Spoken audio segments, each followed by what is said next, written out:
What's up, YouTube? Monday afternoon, about 4 o'clock, and I just got done making some kiln plugs. These things here. So, they go in the kiln and stop the super intense heat from burning my shed down. And it keeps in the heat and makes it more efficient and stuff like that. But mostly from burning the workshop down. So that's cool. I do have to wait and let them dry out. I haven't messed with ceramic that much, but last time when I tried to do it, it exploded because I just made it and then put it straight in the kiln.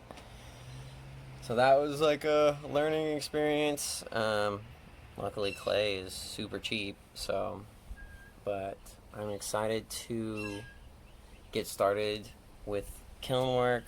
I probably gotta wait at least a couple days, especially now that it's starting to cool down outside. So probably 2 or 3 days of letting it sit and dry out, maybe even longer, because I don't want to wait 2 days and then it break and then have to start the process over. I'd rather wait a little bit extra and have it work properly.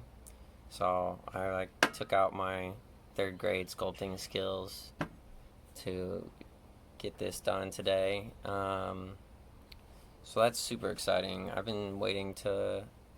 I should have done this a long time ago, although I didn't really know I needed to do it until about a week and a half ago or a week ago. So, but yeah, I think it was Friday, I got back into my metalwork to make some rings for my friend Josue and his wife Maggie. And I was super kind of scared and a little bit anxious about it at first, and then it doesn't really bother me now. I had a bad experience with gold when we lived in an apartment, and I realized what the deal was, why what happened. Pretty much, I was working with the gold, so I heated it up with the torch like I normally would have done with silver, and I hit it with the hammer, and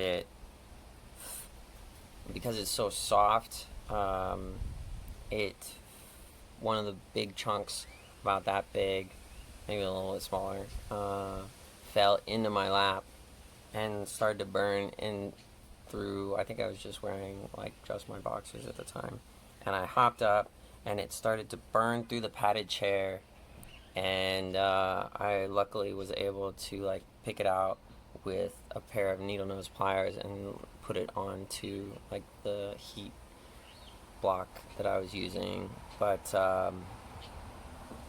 that just shook me with gold.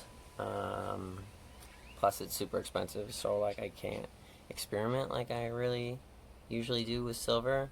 But I realized that what the problem was, and that was I was heating it for the same length of time that I would silver, but because it's so soft and because it has a lower melting point, it was becoming super duper brittle,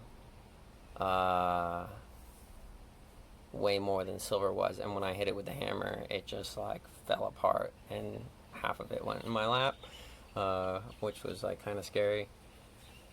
But now, having gone back to gold and working with it, I that fear is gone. It's pretty much exactly the same. It is a bit softer. It's actually quicker to work with because it doesn't take much time to heat up to a very close to melting temperature, or just to melting when I'm fusing and stuff like that.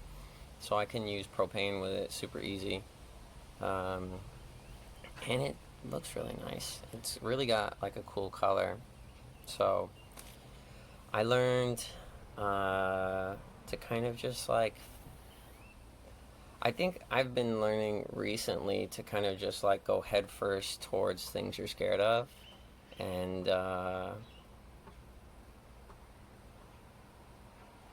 most of them aren't really that scary at all. Um, it's mostly in your head. And like if you mess up, it's a learning experience. And if you get it right, like, so it's a win-win. And yeah, so that's the biggest lesson that I learned over the last like 3 or 4 days is even if you're kind of scared of something, just go for it. I mean, not to the point of being reckless, like bungee jumping off of like a really dangerous bridge or something like that, but like within this framework of like what I'm talking about, it's a pretty good rule, I think, and I'm gonna kind of use that going forward and just kind of go head first into things that I find kind of scary or daunting. But yeah, that's pretty much it. Hopefully get the kiln going soon, and I'm gonna stretch this ring a little bit more. I'll show you guys what the rings look like right now. So the one on the right is Josue's ring, and the one on the left is Maggie's ring.